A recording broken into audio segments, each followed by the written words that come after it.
right, so the Memphis Grizzlies off to a spectacular start to the season as things stand. They're currently third in the Western Conference. I'm recording this before the end of the Rockets versus Thunder game, so there could be some shakeup there by the time this video is out, but still one of the best teams in the West, 6 consecutive victories, all of that while Ja Morant, who is their best player, has only played half of the season. Amazing stuff. Right now, they're top 5 in offensive rating and top 6 in defensive rating. Looking at that offensive rating number, it's impressive because, again, Ja has only played half of the season. So they have managed to be a really good offensive group with their best offensive player being out for half the season and being really in and out of the lineup. Impressive stuff. Usually with the team that's kind of struggling with availability, the way they're able to stay consistent is through their defense, right? Like if you look at the Clippers right now, they're working without Kawhi Leonard, and I know they have James Harden still, but they're working without Kawhi Leonard, who is their best player, and they've been able to stay afloat primarily because of their defense. So if you have a team that's operating without their best guy, most of the time, the reason they're able to stay in the mix is because of their defense. But the Grizzlies have been able to stay in the mix, not just because of their defense, but also because of their offense, both with and without Ja. Now, that's not saying that they're a better offensive team with Ja being out and they're fine offensively without him being on the floor, because obviously, come playoff time, you want Ja Morant out there, and that still is going to be a point of concern as the season progresses, is Ja's availability. But it's really good knowing that you have amazing offensive production even when he's not out there on the court throughout the regular season. Other numbers to look out for: number 1 right now in rebounding percentage. So they have done an amazing job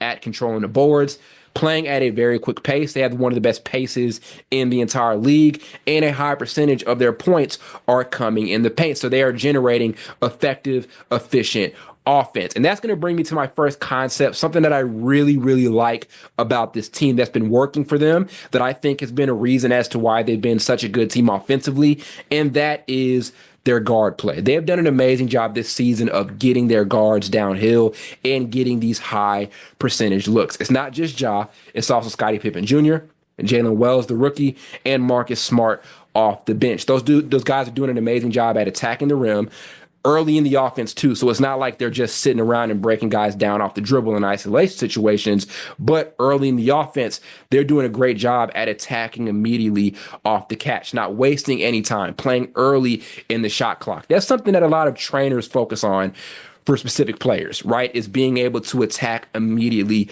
off the catch. That's so difficult for a defender to be able to keep up with. Getting the ball right off the catch, and instead of going up for a shot, being able to attack the rim right off the catch. And they're doing an amazing job at just that. You can tell that their coaching staff has really emphasized that particular skill for this team. And like I said, that's why they've been able to generate so much effective offense, not just for Ja, but also for Scotty Pippen Jr., Jaylen Wells, and Marcus Smart, who has been amazing for this team coming off the bench. And that brings me over as well to Jaylen Wells, who was thrust into the starting lineup, and he's been playing at such a high level, 12 points per game, knocking down 39% of his shots from downtown, which is obviously above average. So check this out.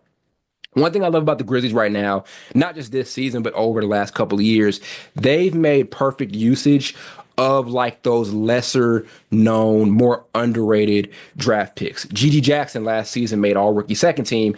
He was the 45th pick in his draft class. Desmond Bane, right? Borderline all-star for a point in time. He was the 30th pick in his draft class. Scotty Pippen Jr., undrafted. Santi Aldama, I think 33rd or 34th in his draft class. So they have done an amazing job at getting great production from like those lesser known, more underrated draft guys, right? And we're seeing it again here with Jaylen Wells. Taylor Jenkins has really trusted him in the starting lineup over a lot of starting quality players, right? Marcus Smart, Luke Kennard. And not saying those guys don't deserve to start, because it's more of a strategic thing, bringing a guy like Smart off the bench than anything else. I don't think it's because Jaylen Wells is outright better than Marcus Smart, but they're getting amazing production from a rookie who was really ignored through the draft. And one thing about this draft that's interesting is like anybody can be really high up in those rookie of the year conversations, because that's how wide open this class was. So maybe Jaylen Wells wasn't as underrated as I'm making it, because this class was so wide open. This would be the year where like a 30th draft pick is like top 3 in the rookie of the year conversation, right? So that's one thing that kind of separates this draft class relative to others. We may say a guy is underrated, but this draft was so wide open. I could see like a 30th overall pick being top 3 in the rookie of the year conversation and things like that. But amazing production here from Jaylen Wells. Again, this team has done an amazing job at getting amazing production from guys who were taken later in the draft. It's not just this season, but it is a theme that we've seen over the last couple of years. And in a season where Zach Edey was their first draft pick, was a lottery pick for them or near a lottery pick for them, he has done an amazing job at fitting within this role and being really effective and giving them amazing offensive stuff as a rookie on a contender. I believe this Grizzlies team is a contender. I love their depth. That's another thing about this team is they're getting amazing production off the bench. Guys are stepping up well, like even players like Brandon Clark. He's starting right now in the absence of Zach Edey.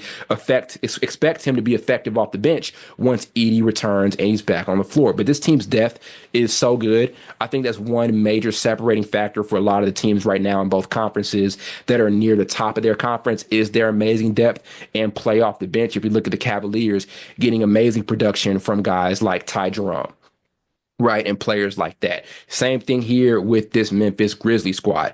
Great play off the bench. Bench production is absolutely huge, but just great stuff from this team. Like I said, I knew this team was contender status heading into the season. Their like main core of guys, Ja Morant, Jaren Jackson Jr., Desmond Bane, they have really good postseason experience. Like so far throughout this Ja Morant era, I've always said this, they've really exceeded expectations. This team was supposed to be rebuilding when Ja's rookie year got started. That was right after the Mike Conley era, right after the Grind City era. And in their first season, they were a borderline playoff team. Year after that, playoff team. Year after that, playoff team. Year after that, playoff team. And there were some years where they missed the playoffs, primarily due to injuries and lack of availability from key guys. But this is a very experienced group. This is not like a young Grizzlies team in the traditional sense. Yes, Ja is still young. Yes, they still have a lot of young players on the roster, but the playoff experience is there. Their best player in Ja Morant has played in big, meaningful playoff moments throughout the course of his career already. And we're seeing that here so far this season. This is an experienced young group. Like it's one thing being a young team, but they're an experienced young team, right? Their players are relatively younger, but they still have played in big playoff moments. And that's major. And it's going to be super translatable once April and the springtime rolls around. So great production all around from this team. Great stuff from their rookies. Great guard play as well. Again, that's one thing I love so far about this team is the amazing production they've gotten from their guards. Scotty Pippen Jr. has been so impressive for this team, not just this season, but also last season. And so that's another thing, right? The reps that some guys got last season with Ja Morant being out, we're seeing them bring that experience from last season into this season. So it's not a surprise that Scotty Pippen Jr. has been playing well off the bench and has been one of the better backup point guards in the league. It's not a surprise that when he's back, G.G. Jackson is going to be effective for this team if he ends up coming off the bench. And I have to go back and look at his status. I don't know how significant that injury was for him, but still, like the reps those guys got last season were very important. And we're going to see that on a continuous basis as this season goes on. So great stuff here from the Grizzlies. Again, 6 straight wins, 3rd in the West. That could end up changing after this Rockets and Thunder game. I saw it coming. You guys can go back and look at my feed. I have been raving about this Grizzlies team. A lot of depth, a good mix of young players with experience, great coaching staff. This looks like the season where they're putting things together finally. Health is going to be key. Availability is going to be massive for this team. This team doesn't go anywhere without Ja Morant. Come springtime, I know so far we've seen they've been able to manage with him being out. But still, amazing stuff here. Love what they're doing.